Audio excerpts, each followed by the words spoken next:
Good morning, students. Today we will go through literature.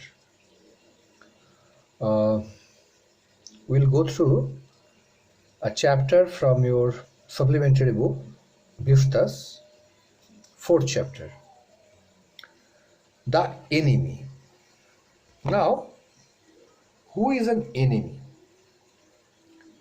Before talking about the enemy, uh, we must talk about the writer.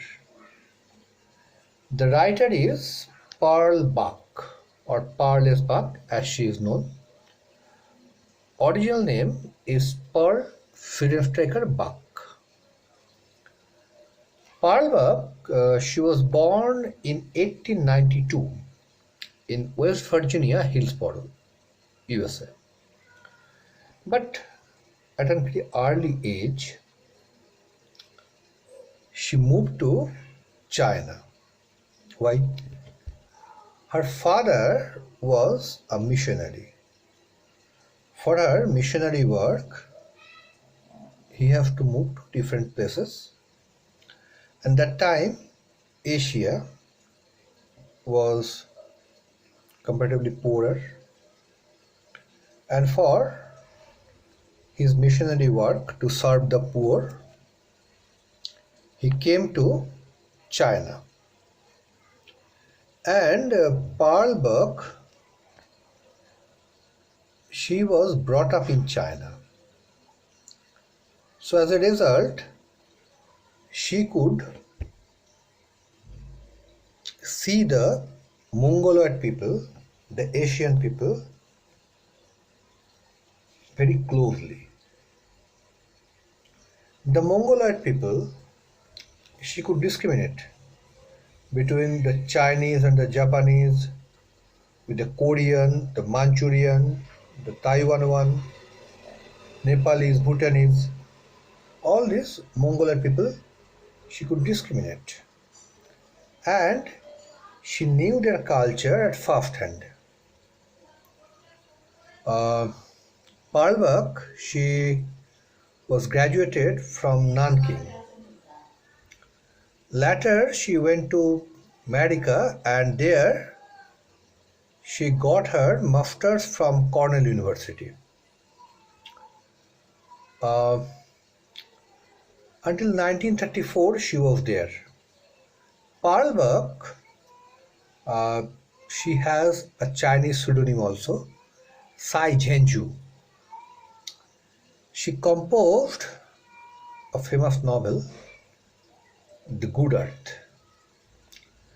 She composed it in 1931. For this, in 1932, she got the Pulitzer Award.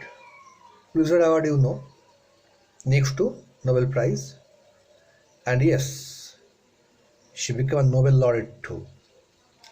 In the year 1938, when she was 46 years old, she got the Nobel Prize. Now, Pearl Buck's writings are widely read, and it is in the curriculum of almost all the boards of the throughout the world. In your CBSE it is there. Almost all the boards it is being read. In your early syllabus there was another story by Pearl Buck. Now, here we will go through the story, The Enemy. Now, who is an enemy? Who is your enemy? The person or the persons with whom we have animosity. But this animosity is not permanent. Suppose today, what we find today's context, that India and China, though they are not in war, but they are not in good terms. So today we consider the Chinese people as our enemy. But if tomorrow situation changes, now what will happen? They will not be considered as enemy anymore. So this enmity changes. We are not in good terms with Pakistan since its inception. We are not enemy right now because we don't have the war, but there is animosity.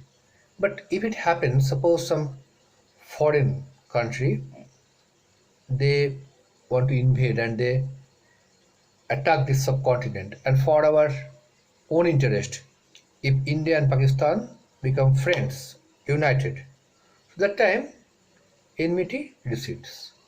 So enmity is not permanent, right?